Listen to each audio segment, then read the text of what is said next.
আজকে খাসির মাংস বানাবো। এই যে আলু ভাজতে বসিয়েছি, আর এই দেখো খাসির মাংসটা নুন হলুদ দিয়ে সেদ্ধ করে নিয়েছি। 3টে সিটি মেরে একটুখানি সিটি মেরে নিয়েছি। আর এইদিকে দেখো পেঁয়াজ কুচিয়ে রেখেছি। দেখো ফোড়নে দিচ্ছি শুকনো লঙ্কা আর জিরে।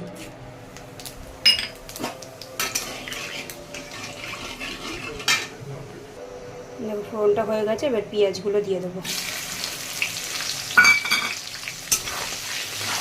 পেঁয়াজগুলো একটু ভাজা ভাজা হবে, তারপরে আদা রসুনটা দেবো।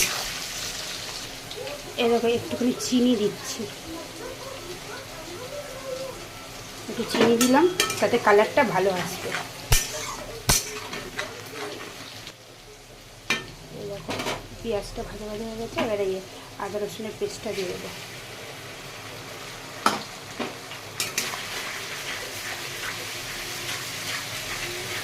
ভালো করে কষাবো, তারপরে টমেটো দেবো আর শুকনো মশলা যা আছে সেগুলো দেবো।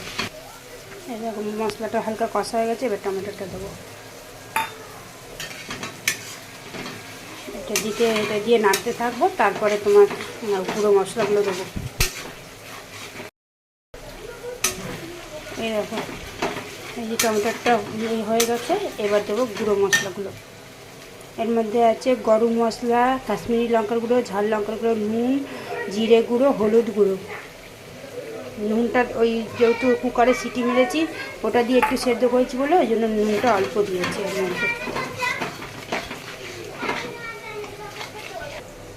দেখো মশলাটা কষানোর জন্য এই বাটির মধ্যে যে গুঁড়ো মশলাগুলো দিয়ে দিয়েছিলাম, তো সেইটাই ঠিক ওই মাটনটা যে সেদ্ধ করেছি সেই জলটা দিয়ে একটুখানি এর মধ্যে দিয়ে দিলাম।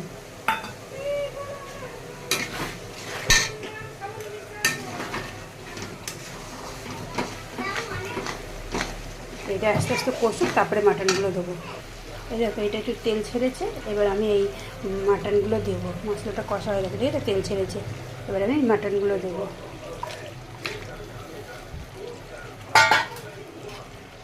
দিয়ে এখন এটা আমি কষবো।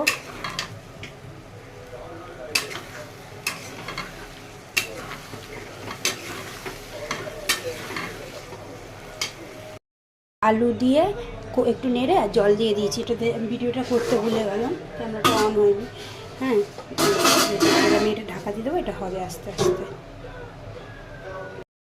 আমার খাসি মাংস রেডি। এই দেখো, এই দেখো কি সুন্দর কালারটা এসছে না।